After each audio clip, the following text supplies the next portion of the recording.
Football represents something we are. Football is like life. You gotta push. Fantasy football is about proving that you are better than your friends. Hold up. Welcome to the Fantasy Football Faceoff. I'm gonna do what's best for the team. Where fantasy meets reality. Pure fantasy football nirvana. And now your hosts. Let the games begin. Anthony Cervino and Michael Hoff.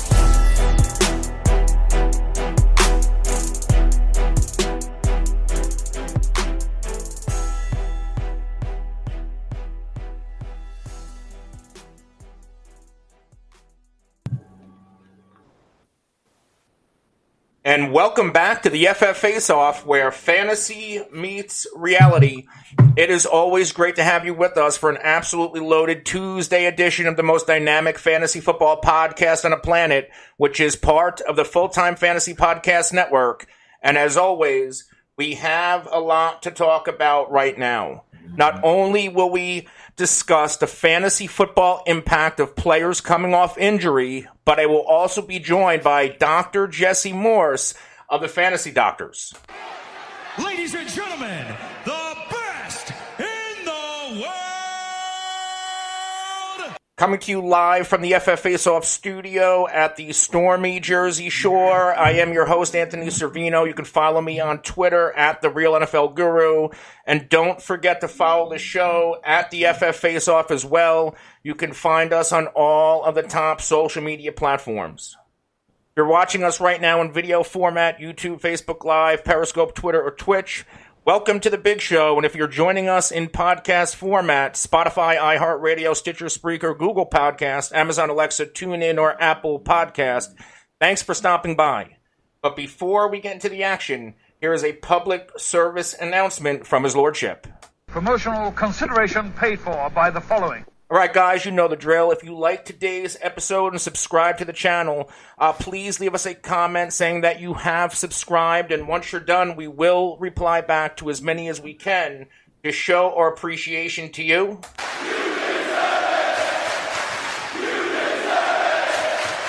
I always like to remind you, if you want to help the show out, any type of engagements, things that you can do right now as you're watching or listening, subscribe, a like, a share if you're listening on Apple Podcast, a 5-star rating and a 5-star review telling everyone why you love the show.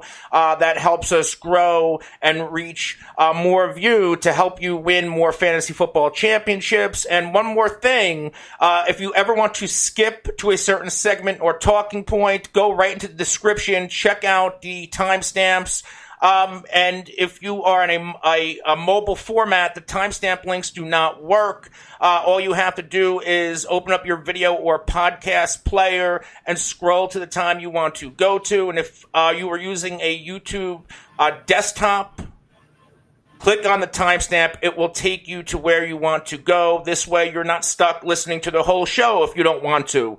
And now, without further ado, here is my guest for today, Dr. Jesse Morse of the Fantasy Doctors. How's it going?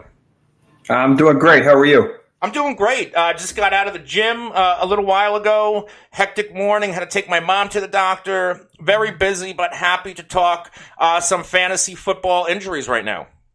Beautiful. There are plenty to talk about. Now, tell everybody what you're working on. I know you have an injury draft guide. I do. So the Fantasy Doctors is a group of all orthopedic and sports-trained physicians, and we answer all questions and publish videos and podcasts and all types of stuff. But I added a little extra element this year that I expanded from last year. And it's predominantly written by myself. We have a couple of contributing other physicians. And basically, I'm analyzing each major player's injury and going back with their injury history and then helping to provide a summation and an idea of exactly how risky this player is from a medical perspective. And keep in mind that I'm a sports medicine physician. I actually do this every day. I see these injuries when I'm not talking about them. And then I also help to kind of provide you with a score to kind of give you a gauge of how risky is this player. So there'll be probably between 60 and 70 players when it's all said and done. I'd say I have about 25 to 30 done already. You can log on to the Fantasy Doctors website at thefantasydoctors.com and purchase it. Right now, it's only going for $5 for all of them. It will increase when the early bird special is done, but there's a ton of work that's gone into it, a ton of analysis, and I hope if you want to hear about injuries and you know that they always affect our game, this is a great way to do so. Yeah, see, I always feel like injuries sometimes get overlooked by like the novice players sometimes, where they don't matter. But injuries do play a big role, especially with some of the guys we're going to talk about today. Because we'll talk about Cooper Kupp later. A player like Cooper Kupp, he's a little bit risky because he can have a slow start to the year. Mm-hmm. Whereas a player like a Hunter Henry, he was already active in the postseason last year, so his injury, he should be good to go and ready as himself in week 1. So we're going to start with Todd Gurley because Todd Gurley is probably the most talked about player coming off of an injury, and this has been going on since December when he missed the final 2 games of the regular season. His production and his usage was tapered off a little bit in the postseason, and all we've heard is Sean McVay say that Todd Gurley's okay, but he's clearly not. Yeah. I mean, so here's the issue with Gurley. We know he had his ACL reconstruction a couple of years ago, and the majority of ACL reconstructions include a meniscal component. So the meniscus is kind of like the shocks for your knee instead of for your car, but for your knee. And they're super important. Without your meniscus, you would tear your ACL a lot more often and you would have arthritis a lot sooner, because think of it almost as cartilage in between the 2 bones. And if you remove that cartilage, those bones are going to smash repeatedly, especially when you're asking these guys to jump, cut, and run at full speeds and get hit, a multitude of times over a short 6-month period of time. These guys have a lot of wear and tear on their legs, on their knees, much more so than you and I, who weren't running as much as them in the 4 or 5 or 6 year period that they're asked to do so between high school, college, and the pros. So the issue with Gurley is that he seems to have developed arthritis much worse and much sooner than a lot of these guys, maybe because he had a large piece of meniscus taken out when he had his reconstruction, whether he had maybe a loose body, maybe he had some changes when he was in his early teenage years that led to some early issues with poor cartilage, and then that was exacerbated by some of these other injuries. He's got a lot of wear and tear on his knees, and unfortunately, it really has started to creep up with him.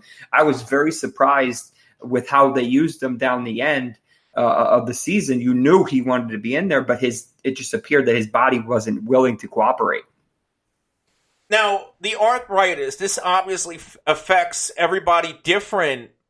Mm-hmm. Could this flare up at any time? Like, could it flare up? It's not like he has to be running hard. This can happen at practice. This can happen at a walkthrough, and Correct. Then take him out. Yeah, this type of stuff is unpredictable, and that's the issue.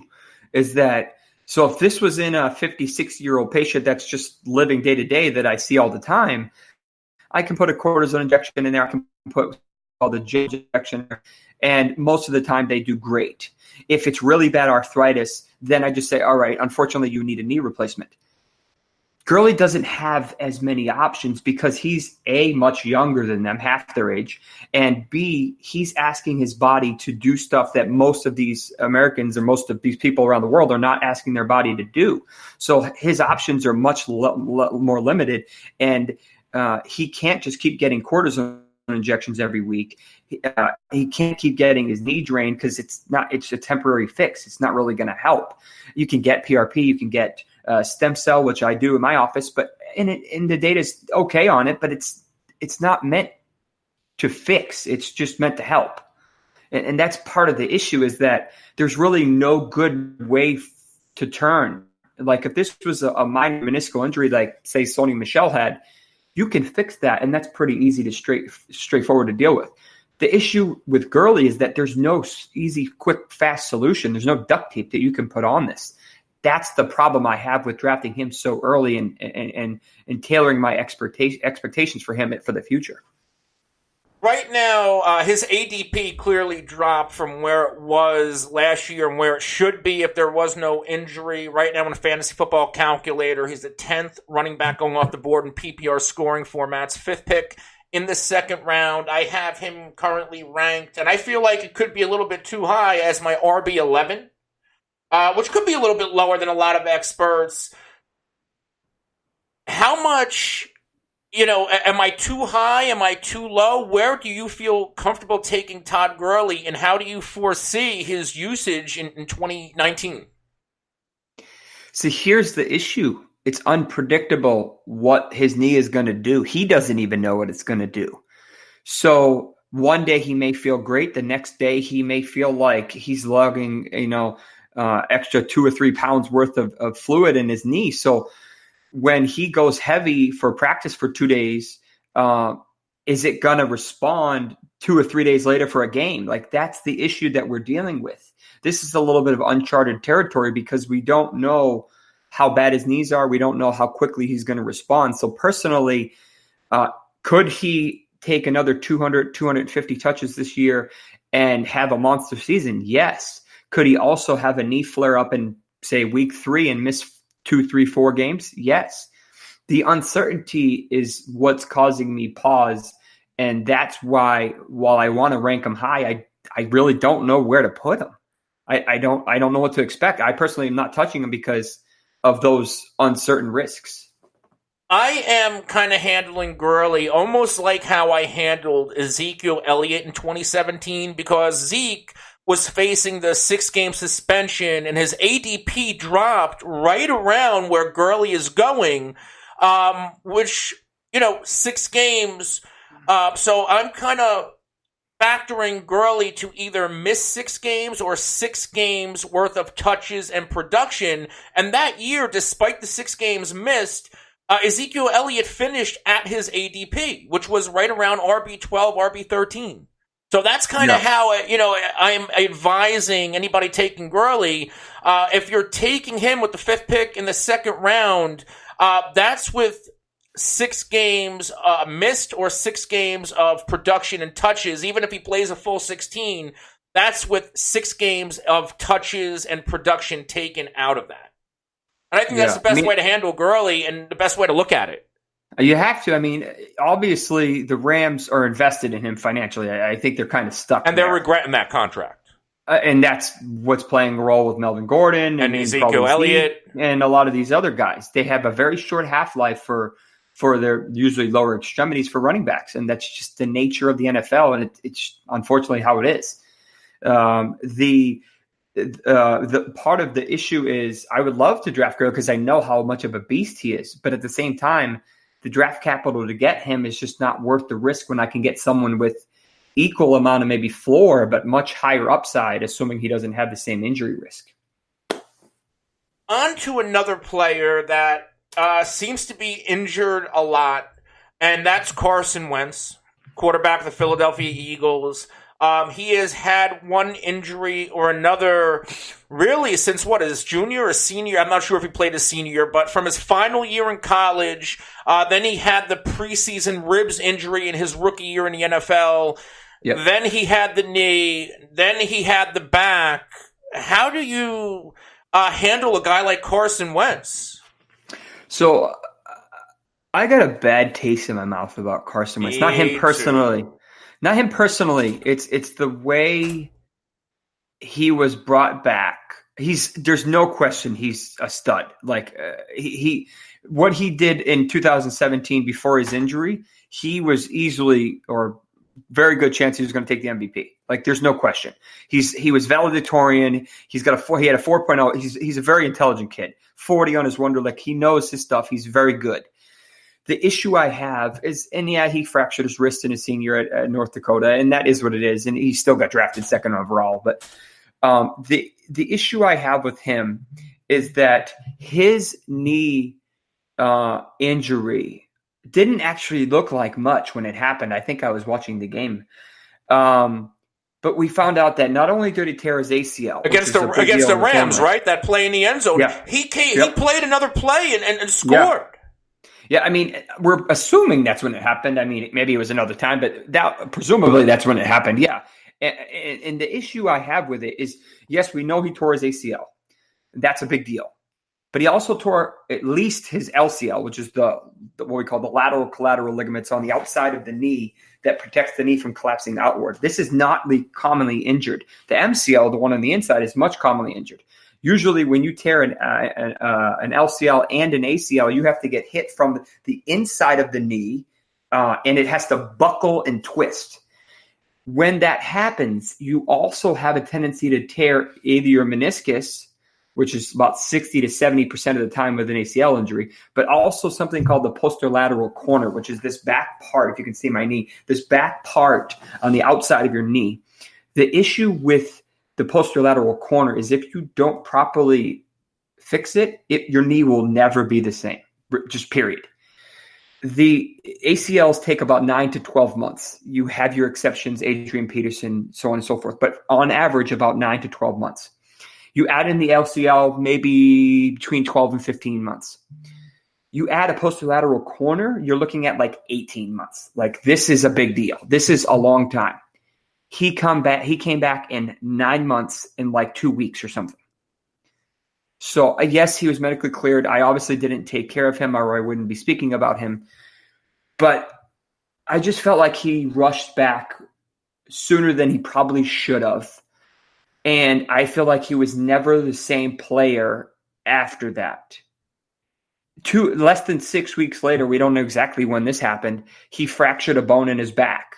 Likely what we call a transverse process fracture, which, if you remember a couple of years ago, is what Derek Carr had. These are just annoying and uncomfortable. They're not potentially scary from a spinal perspective. They're just annoying and they hinder the player. But if that happened in October, he was shut down for 3 games in December. In April, he stated that he still wasn't 100%. That's my concern with him, is I don't know where he is. If you could promise me that he was back to his pre-ACL injury level, I'd say he's a top 5 quarterback.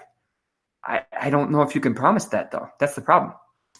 His games played versus games missed continue to regress. And I love that you brought up Derek Carr, because it seems like, Derek Carr had that MVP year, then he had the injury, then he came back and never looked the same. And I feel like, could that be Carson Wentz? Because last year he played in 11 games and he only finished as a fantasy football QB1 5 times. And his highest QB1 finish was QB5, which came in week 8 against Jacksonville. This is a player in 2017 that he was a top 5 fantasy football quarterback. How many times can I count? Oh, he was a stud. I mean, he was unbelievable. And I know the Eagles loaded his arsenal with weapons: Deshaun Jackson, Miles Sanders, Dallas Goedert, Ertz. They have a ton of weapons, but what good are these weapons if Carson Wentz is on a field, especially that falls in Jacksonville right now, and they have Cody Kessler and Nate Sudfeld behind him? Carson Wentz, not only will he impact his own fantasy football owners, but he'll impact his supporting cast fantasy football owners if he misses time or he doesn't look like the same player. Right now, I have Wentz ranked as my QB 12 and his ADP is QB 8. I feel like I'm comfortable where I have Wentz because of all the risks. Yeah, I mean, so we know Wentz isn't a runner, so to speak, like a Allen or like a Jackson. One is more scheduled and one is more just kind of sporadic in Allen. But he was mobile. The ACL, the LCL, and if he did indeed suffer posterolateral corner, which it's pretty hard not to if he's indirectly suffered the first 2. That's going to impact his mobility, his strength, and his ability to get away from people trying to sack him. While I know they have a fantastic line, his pre-injury average yards per attempt and most of the time 4.7 in 2017. Last year, 2.7. That doesn't sound like a lot, but that's a big deal for a running back when you can't really get out of the way of a would-be sacker. Is that how he got his back injury? I don't know. But that's the problem. Like, what if he gets hit out and injures something else significantly? What happens to him and the rest of the team? Something to think about. Another quarterback that people are on the fence about is Cam Newton. And I don't have his full injury history, but I know he's been dealing with the shoulder for 2017 and 2018. He suffered his latest shoulder injury back in Week 15, so it's fairly recent. Had the offseason surgery. I remember the Panthers, I don't know if it was the new owner right in the beginning of the offseason, said, hey, we might shut Cam down. I know that was all BS. But are we worried about Cam, or is he good to go? Does he have the green light? So Cam obviously has been dealing with some shoulder issues. Now, shoulder issues in a quarterback or pitcher for baseball, scary, period. We know what happened to Andrew Luck, but this is a different injury. Andrew Luck's injury was very serious and very hard to come back from and treat. Thankfully, he was able to, and I'm happy that he panned out. Cam's dealt with this before. This is the same injury that Alshon Jeffrey had last year, or 2 years ago, basically, that he ended up having surgery on last year. Julio Jones also has the same injury. This is a rotator cuff injury. The difference between Alshon Jeffrey, Julio Jones, and Cam Newton is that Cam Newton needs this arm to throw. Absolutely. The other two are just obviously trying to catch the ball. Completely different use and arm strength of that of said rotator cuff. Rotator cuff is essentially four main muscles in your shoulder, two in the front and kind of two in the back. If you tear one of those, you basically have three options: a partial grade, which is grade 1, a partial tear. Think of like literally ripping a piece of rope in half. That's grade 2, and then grade 3 would be ripping it off the bone. My suspicion it was probably a grade 2 because he was still able to play semi-decently. The issue with these is that they don't heal very well, even in 25-year-olds or however old Cam is. In general, they just don't have a good blood supply. They don't heal very well. They take a long time. You can't even lift a 5-pound weight after a rotator cuff surgery for 12 weeks. That's a long time for a little bit amount of weight. It's just they don't heal well. The good news is they do heal. They just take time. So I think he'll be fine. I think if he gets his arm strength back, CMC's outlook is going to change. He's no longer going to get a million dump-offs because Cam has the ability to throw down the field that he didn't have last year. I'm not overly concerned about Cam's shoulder. Could he re-injure it? Very much so. But he still has his legs to help him out. He's got a nice receiving core this year that have all stepped up. I don't mind him this year. I'll put it that way. Now, I want to throw one at you real quick before I move on. That I just saw, and I'm a Cowboys fan, so a little bit of news, that they're going to get their all-pro center, Travis Frederick, back. Oh, yeah. He'll be active and ready for camp after having the Julian or Guillain-Barré syndrome last year. Guillain-Barré, yep. Mm-hmm. Guillain-Barré, so I was way off. I butchered that. This is significant for the Cowboys, yeah. Ezekiel Elliott, Dak Prescott, really everybody, because while Joe Looney, their center, played well, he's not Travis Frederick, and I feel like Travis Frederick's presence can really put this line back in a top 3 situation as they were only 2-3 years ago. Correct, yeah. I actually did a video on his crazy injury, which is something we learn about more so in school and med school and see a little bit in practice, but not really. It happens. It's not super common. I knew it was going to take him out for pretty much the whole year. It just knocks you. It's almost like chemo. It just really knocks you out. Like you can't face that and expect to be normal in 2 months or something. It just doesn't happen. So that's why it realistically took him a year. I hope he got all his weight back. I hope he got all his strength back. But I fully expect him to really not have any issues going forward with this. There was a freak incident, injury, whatever you want to call it. And, he should be back and ready to rock and roll come week 1. It's funny. I remember watching that Rams playoff game when they knocked the Cowboys out, and they, Aaron Donald and Ndamukong Suh, they were dominating the line of scrimmage, and I felt like if Travis Frederick played, that game could have had a different outcome. Moving on to Dalvin Cook, and I know you and I had spoken about Dalvin Cook off air. You have a little bit more faith in Dalvin Cook than I do, because I believe he is just the same risk as a Leonard Fournette. You have a different outlook. Let's talk about Dalvin Cook. So I like Dalvin Cook. I'll start with that. Yes. So if anybody's ever read anything from mine or watch any of my videos, you'll know that I'm not a big fan of running backs coming off of ACL injuries in their first year back. So specifically running backs. So that for this year, that's basically Geis. In their second year is a different story. This doesn't really apply to wide receivers and other position players, but specifically running backs. They're not the same in their first year back. They have a tendency to overthink it. They're not confident in this reconstruction. In my article, I make a comment, which I believe to be is true. Out of 100% of recovery from an ACL reconstruction, 30% is physical, 70% is mental. I've had a lot of patients tell me that.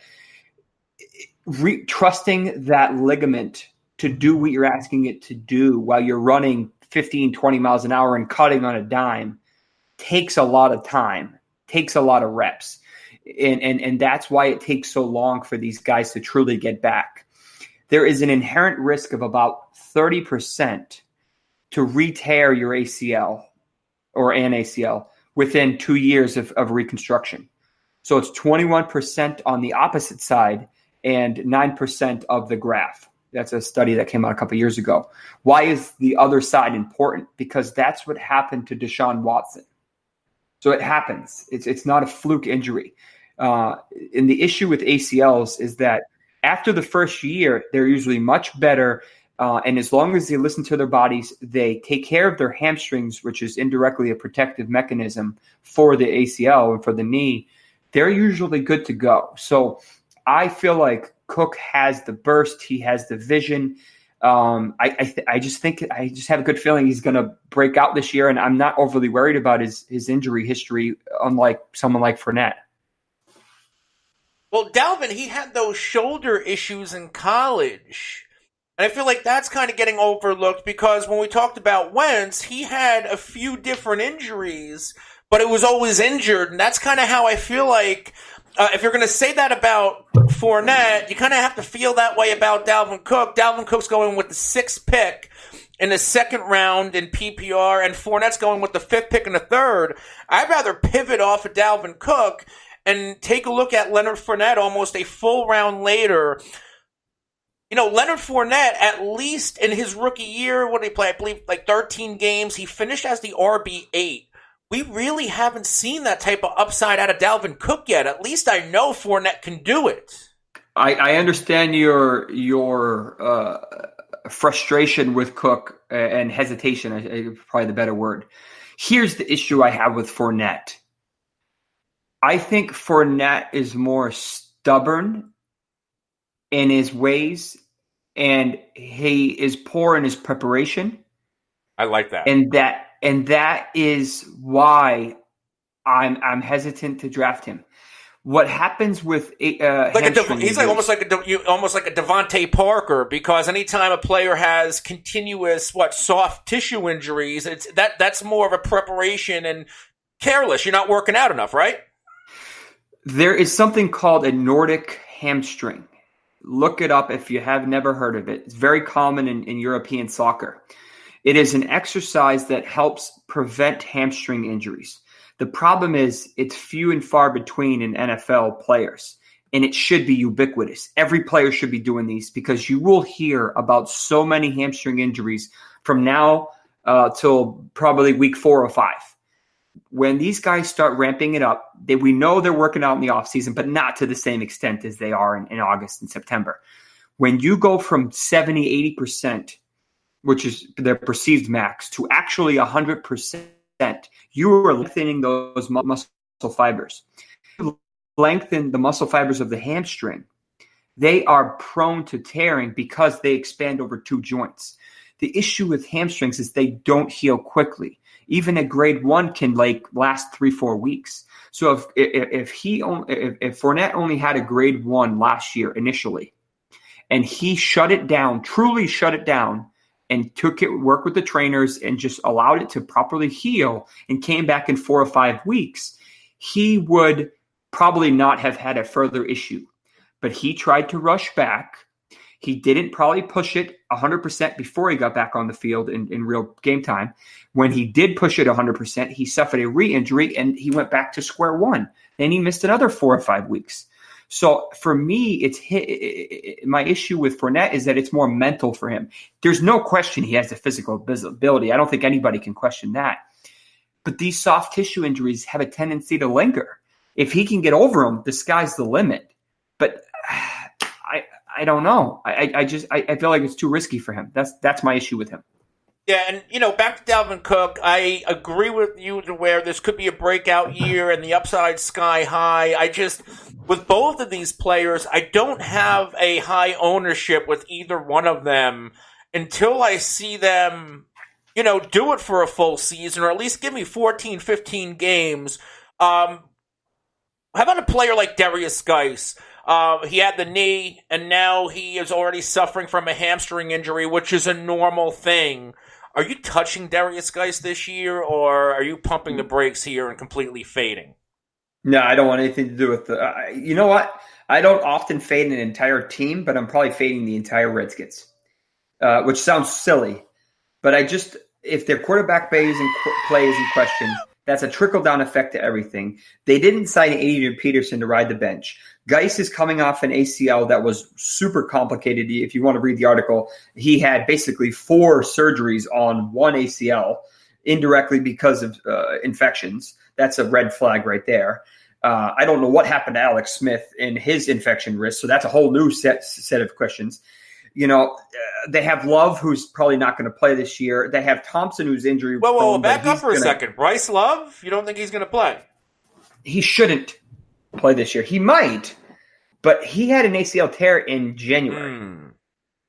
If you're looking at 9 months, best case scenario, what's that, October? Yeah, so he's probably going to open the year in a PUP list, maybe, that's public, right? or IR, and they get him back a couple games. But yeah, I didn't even think about that. That's a really good point. With anybody, then you got Perrine, but Chris Thompson. Who else do they have?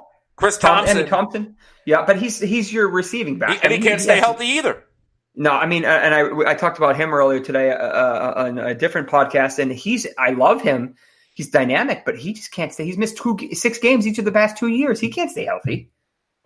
You said about fading the entire Redskins roster, and no, that's not really outlandish. I might take a chance on like a Dwayne Haskins, especially in a super flex league, or if you're in a Scott Fishbowl. But man, after the news with Trent Williams, how he wants out of the team. And I heard it's not even a money thing. He just doesn't trust the organization. This seems like a recurring problem under Dan Snyder and Bruce Allen's watch.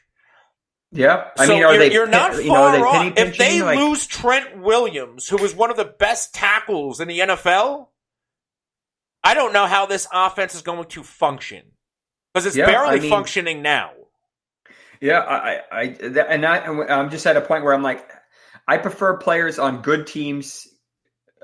I don't know why. Yes, you can be a stud on a bad team, but it's much easier to be a stud on a good team, I think, in hindsight. But, for me, I'm really avoiding the Redskins. And in Superflex, I could appreciate the Haskins part. Maybe Geis if you're a year out or something like that. I don't mind. Love, I drafted in a super flex as, I just stashed him way deep. But besides that, Jordan Reed. Is there something that their doctors or their trainers aren't doing? Because if you look at all of the injuries this team has, Jordan Reed, Josh Doxson seems to be always hurt, Chris Thompson, they're always banged up. I feel like it has to be something in their training. I can't speak to that. They have one of the world-renowned orthopedic surgeons on staff, Dr. James Andrews, who flies out to the games from his facility in Alabama every week or whatever it is. So from that, but he's not there day to day. He's not probably writing rehab protocols and stuff like that. Maybe he is. I don't know. But I don't know. I just get a bad taste, and I'm like, Absolutely. It's too many question marks. You have plenty of other options. Just, save the headache. A player I really want to talk about, and he's somebody I'm buying into heavily.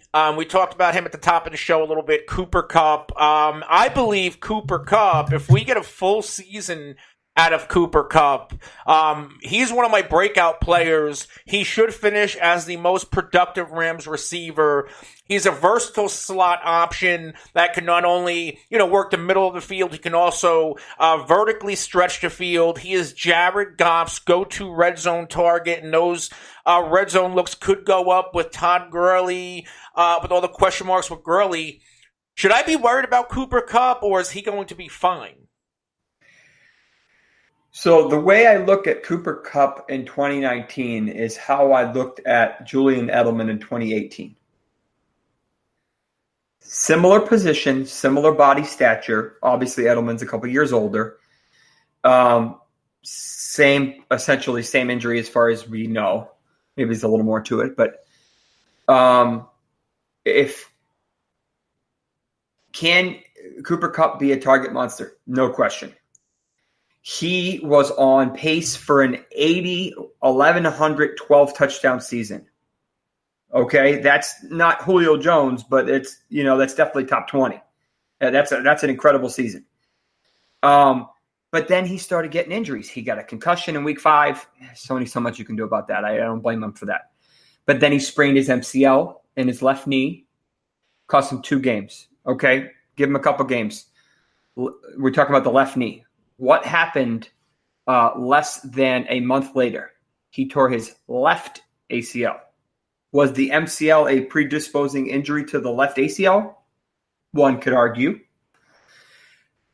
As long as he'll be roughly a year out, right? Give or take, maybe a little less than that, 10 months. I feel like he has plenty of upside. I love his offense. I feel like he could easily break out, but I wouldn't peg him for a top 10. I think he's more of a 15 to 25, 30 type of range, which is right reasonable. Where he's being drafted right now. Yeah. You anticipate a slow start? It depends on mentally where he's at with his ACL. And obviously there's no way to evaluate that without watching film, honestly. When he is, if he plays the preseason, but a lot of these guys don't play. If he plays the preseason and he goes in and takes a hard cut, a button hook route or something like that, and he's confident, like he's running hard and stops on a dime and then goes and he doesn't have any hesitation, draft away. But if he's like, or he's not doing any of these hard cuts, he's not ready yet mentally, which is fine. But at the same time, that will build over the next 4, 5, 6 months. But if he is kind of mediocre for the first 3, 4, 5, 6 weeks, how much is that going to play a role for you? Are you going to be sick of playing him with 8 or 10 point performances, and then when he starts to heat up, you don't have confidence in starting him? I don't know. I've heard stories on Cooper Kupp that he's a polar opposite of what you think about Leonard Fournette in terms of, how much he gives a damn in preparation. Cooper Kupp lives, eats, breathes football, wants to be on the field, wants to talk about it 24 hours a day. So I feel like a player like that, he'll do everything he can to be himself early. Yeah, I mean, that's what I want to hear. That's what I wish every athlete in general, whether or not I take care of them. But unfortunately, that's not the case. But if that's the case, and if he does everything in his power to prevent, to muscle balance, to muscle strength train, then the sky's the limit. I mean, he could be a top 10 receiver. But, I'm going to pump the brakes a little bit, but I do like him. There's no question about that. Another receiver who seems to be off injured, A.J. Green, Cincinnati Bengals. He could be, a diamond this year because people are skittish about drafting him. And now, I don't think he'll ever be a top 2 to 5 receiver again because he is getting up there.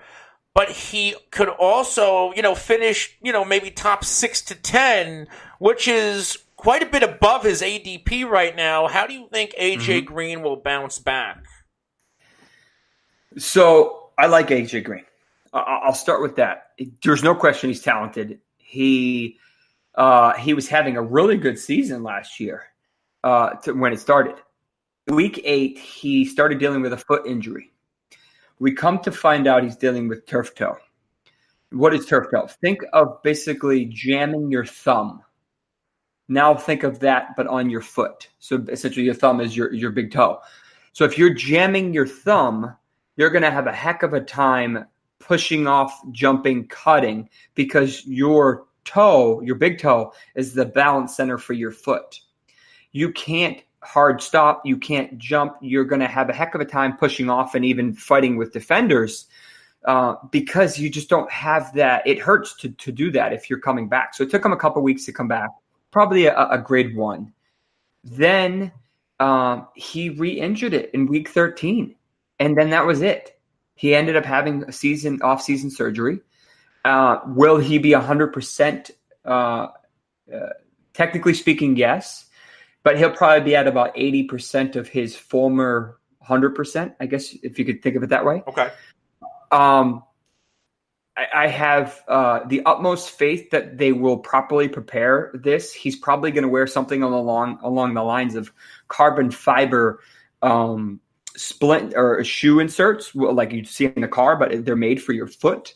Antonio Gates actually dealt with this injury, and it sounds like he may have spoken with him sometime this offseason to help him mentally and physically what to do. I think that A.J. Green could have a sneaky year as long as he can stay healthy. I'm not overly concerned about this toe. I have him as a kind of a 6 out of 10 risk scale, so kind of in the middle, not really overly concerning, but not super not concerning at all. My suggestion would be to see, if you have the luxury, watch him in preseason if he plays, or even in practice if you can get video of it. How confident is he in cutting? Can you tell which toe he even injured? If he looks good, the only other concern I have besides Red Rocket and himself is the loss of their O-line rookie. And the lack of depth, that is semi-concerning. They just extended Boyd earlier today. He got a 4-year deal, a little over $40 million. Mixon is definitely a talented back. He kind of reminds me of Dalvin Cook. They have a couple tight ends that are that will play. But AJ Green is that star there. Is he going to be able to do it? I don't know, but I do like him. I'm one of the few. I am heavily buying into the Bengals. I actually believe that they are a sneaky team in the AFC North. I think they have a long shot to win it because they're getting overlooked. The Steelers lost 2 players. You can make the case that Antonio Brown's going to be a Hall of Famer and Le'Veon Bell, an elite running back. That team is not going to be the same. The Baltimore Ravens, they lost a lot of key defensive pieces.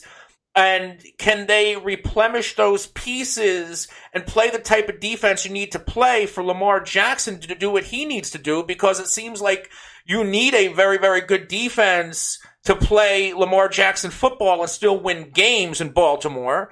everybody is talking up the Cleveland Browns, but we don't know how it's all going to come together. And I feel like the Bengals are a sneaky team, especially fantasy football wise, because a lot of their players can come at a value. AJ Green, 14th receiver off the board, 8th pick in the 3rd round. This is a player, like I said, I can see him finishing in the top 6 to 10 range if he plays all 16 games. And the Bengals defense was atrocious last year, so they're going to be passing a lot. I am buying into AJ Green.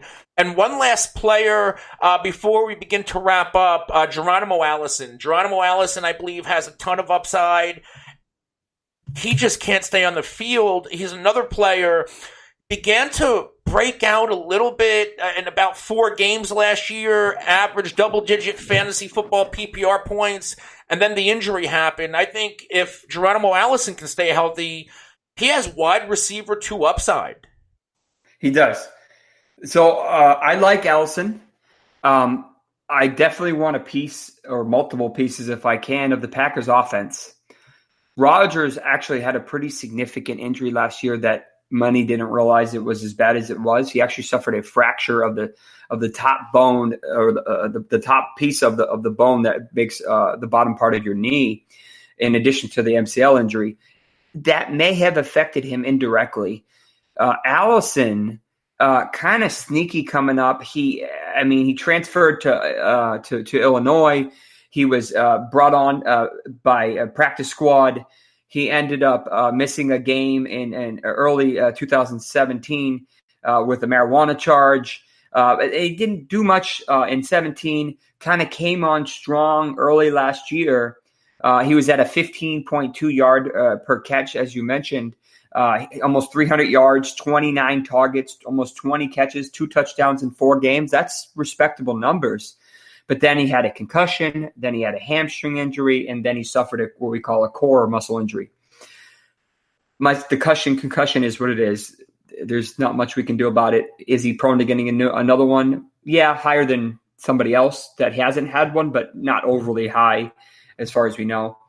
The hamstring injury I've already briefly discussed. He needs to make sure that is kept in check, and he's kind of prepared that. The core muscle injury required surgery. Now, this is actually quite common. Any muscle that inserts onto the front part of the hip, whether it's your abdominal muscles, your obliques, your groin muscles, any of these can technically tear.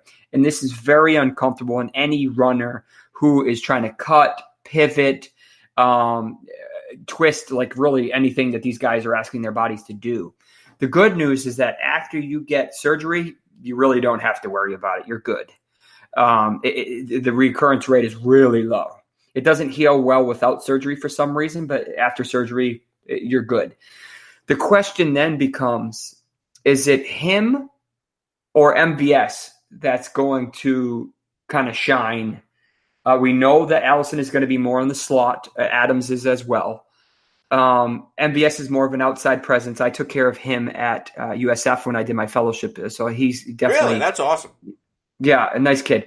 They have a couple other guys. They got St. Brown, they got Jamon Moore, they got Kumro, they got this kid Trevor Davis. So they have a lot of guys there. Allison's got potential, but the problem is, where do you go? Do you go MVS? Do you go Allison? They're both kind of in the 9th, 10th round. That's kind of expensive to not have much certainty, you know? Yeah, I think MVS is, his ADP has jumped up. MVS was like 11th round a couple of weeks ago. So, yeah, Allison's in the 8th and MVS is in the 9th. With them being so close, I'm going on Geronimo Allison. Just on a hunch, I feel like, reading into the reports that came out with Rodgers and Mike McCarthy, and when they said that Rodgers didn't like young players, he liked familiarity. Aside from Devontae Adams, Geronimo Allison is the longest tenured pass catcher on the roster. Yeah. So I'm kind of banking on that a little bit. I think you could argue both of them and you'd be right. The question is, we don't know who's going to break out, or maybe they both break out. But I mean, if Adams is going to get his and stay healthy, I think really only one of them can break out. I don't know if both of them can do it. unless they just have a ridiculous season like the Chiefs had or something. Now, before we wrap up, one more player. I thought I had him on a list. Sony Michel. Michel already dealing with some issues, had his knee scoped this offseason. The Patriots drafted Damian Harris with a high draft capital when they had other needs. What do you make of Sony Michel? So some of you may or may not know, I'm originally from Massachusetts, so I'm a diehard Patriots fan. So I listen to these reports even more so than the rest of the reports I listen to. I'm not overly concerned about Sony Michel in the short term. All right, okay, that's a caveat. Why? Because these guys suffer meniscal injuries all the time. Your meniscus is vital for cutting, pivoting, squatting. Anytime you put your foot on a non kind of perpendicular angle, that meniscus is essentially activated. If it's partially torn, a little piece of it's torn, you and I could probably function with it, but you're not. I'm not being asked to run and cut and do all the crazy things that these running backs are doing. So when it comes to that level of activity, those are the ones that end up just having a scope, trimming out some of that meniscus and getting them back on the field. In the long run, I'm concerned because that meniscus being removed, you don't regrow meniscus. It doesn't heal well. So he's going to have arthritis much sooner, a la Todd Gurley, than someone who has all of their meniscus or isn't running as much as they are. So I think it was smart for the Patriots to draft another running back. You can never have enough quality running backs in the backfield that are reliable, and especially how many they use. Freak injuries happen. But I'm not overly concerned with Sony Michel in that offense. He's got 10 to 12 touchdown upside realistically. For a 5th or 6th round pick, I think you could do worse. 5th or 6th. His ADP is a little bit higher, and that's why I'm fading Sony Michel a little bit. I'd rather get my hands on a James White or even a Damian Harris. See, it depends on their cost. The last time I checked, let's see, is he? I have it open right here. Let's see. Sony, 3rd pick in the 5th. James White, 4th pick in the 5th. Okay, so here's my issue with James White. I don't think he's going to be able to repeat what he did last year. I love for him to. I just don't think it's realistic. So I think you saw his peak in 2018. And at that point, you're going to need him to be peak 2018 to get that same draft value. I think he was like a 13th round pick last year, and that's a steal. But where James White is this year, I think it's too expensive. Even in PPR? I know the touchdowns. He had 12 total touchdowns, 37 red zone touches, and 7 goal line carries. I don't know if that lasts if Sony Michel and Damian Harris are both healthy. But last year, James White had 123 targets, and then 2017 of 14 games, he had 72. I believe the targets will still be there, which, that's really what you're drafting James White for. Anything else is icing on top of the cake. I think part of the issue with the Patriots last year was Edelman was suspended. Gronk was banged up. We didn't know what was going on with Gordon. They really didn't have much of a receiving core. The fact that they ended up going as far as they did is still kind of amazes me. So they were using White. I mean, they were really thin on running back. But what has changed? I mean, receiver core wise, okay, you don't have Gronk. Edelman's already a little bit banged up. He'll be fine by week 1. Demaryius Thomas, I believe, is on the PUP list to open camp. You have Dorsett, Dontrell Inman, N'Keal Harry, who is getting negative reports, lining up in the wrong place. So it's not like they're loaded with pass catchers. I got you there. I trust me. If he repeats his 2018 season, I would be very happy Patriots fan because there's a good chance we were winning. But as a fantasy fan, I would rather have Chris Carson 2 or 3 picks later, who has much higher upside, much more stable. I know he's a PPR; it's a different beast, but and I predominantly play PPR. But I don't. If White was going in the 7th, 8th, 9th round, okay, now we're talking. But 5th round, no, that's fair. That's fair. I feel like I'm on an island with James White. But that's fair when you're bringing up Chris Carson. Now, if it's White and Tarek Cohen, that's a different story. Yeah, I don't know about Cohen. I don't know what the heck they're doing in Chicago. I mean, Lindsey's around. Montgomery's a little bit higher than him. Drake, some people really love Drake. I love Drake this year. I don't know what the hell Miami's doing, and I live about 2 hours north of them. Coleman, I don't know what to do. I don't know what the San Francisco backfield is going to look like. There's too many guys there. So it's like, that's a problem is like, there's like 4 or 5 like true bell cows. And even then we're starting to throw question marks with contracts. Then there's a lot of guys with upside, your Mixons, your Cooks. And then you have your risky guys that have upside, your Fournettes. And then you have your kind of, guys who have upside, but we don't really know what to do with them. Your Devonta Freemans, your Marlon Macks, Kerryon Johnson. Can he stay healthy? So there's a lot of, if someone said, I have Drake 15th, I said, all right, fine. And someone could say, I have Drake 6th, and I say, okay. I mean, I could justify it. There's a lot of guys like that this year, I feel like. Yeah, that running back position. That's why I like kind of getting, one of the top backs, because after like that 4th round running back tier, Josh Jacobs, Kerryon Johnson, I like David Montgomery a lot. Lindsey, Ingram, Drake is one I like a lot. That's about it. And then you rope Chris Carson in there. Everybody else, I'd rather just punt. So I see myself getting running back, loading up running back in the first 2 rounds, and then getting 3rd and 4th round receivers, or a guy like Kenyon Drake, who I believe can break out in a contract year, especially with, Kevin O'Connell, I believe, your old wide receivers coach in New England is the OC in Miami. No more Adam Gase holding him back. God, Gase. Murray, I do like Latavius Murray this year. Me too.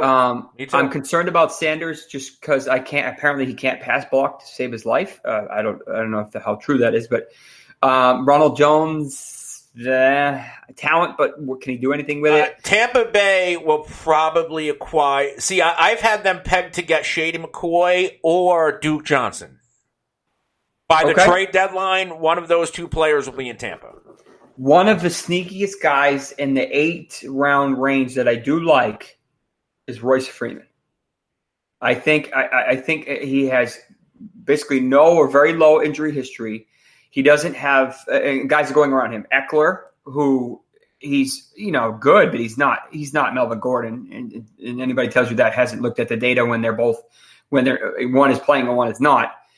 LaShawn McCoy has, ancient legs. Jalen Samuels is good, but he's a backup. Devonta Foreman, there's a whole different discussion. I don't want anything to do with him until he proves that he can actually do something. Damian Harris, we talked about, but, that's going to be a committee. We know that. McKinnon coming back off of injury risk. So it's kind of like throw it on the wall and see what sticks. And there's a couple guys that you'll like and a couple guys I won't touch. Yeah, it's going to be a great year. That'll about do it. Please tell everybody, where they can find you on Twitter, social media, and your content. So you can reach out to me personally at Dr. Jesse Morse, just how it sounds, DrJessemorse, on Twitter. I'm on Instagram. I don't really follow it as much as some people, but Twitter is my primary. For the draft kit or the injury profiles, you can get them directly on our website, and they're constantly updated. I'm looking to have probably over 50 out within the next 2 weeks. I have about 20-ish out already. And then by the time, mid-August comes around, all of them will be available, and I'll update them with injuries. And then throughout the season, I'll be on my own podcast, which is called Injuries 101, which is a specific, each player has his own show for an injury. And then Fantasy Doctors on our own, we have our own weekly podcast that covers all the injuries like we're doing right now, but after they happen. That's awesome, everybody. Make sure you check out all of Jesse's work because injuries do matter. And they can also help to where, maybe you want to draft a running back's handcuff or a fourth wide receiver if you're playing on a deeper bench league, just in case something happens. That'll do it for today's show. If you're listening right now in podcast format, especially on Apple Podcasts, please subscribe to the show. Please leave us a 5-star rating and a 5-star review, telling everyone why you love the show and why we are the best damn fantasy football podcast on the planet, where fantasy meets reality. Because the more ratings, reviews, and subscriptions that we get, the more people we can reach. And in the end, we want to help each and every one of you win fantasy football championships, dominate your leagues, and absolutely positively crush the competition. We will maintain the culture of winning we've built here in the FF Faceoff for close to 3 years since our inception, on over 200 episodes. I will be back on Thursday, most likely with Mike Hoff back in the saddle. Either talking, handcuffs, or we could do a full-blown training camp news show, because training camp is underway, and we're roughly, 5-6 weeks away from the NFL season. Until then, I'm Anthony Cervino. Follow me on Twitter at The Real NFL Guru. Follow the show at the FF Faceoff, and I will see you on Thursday.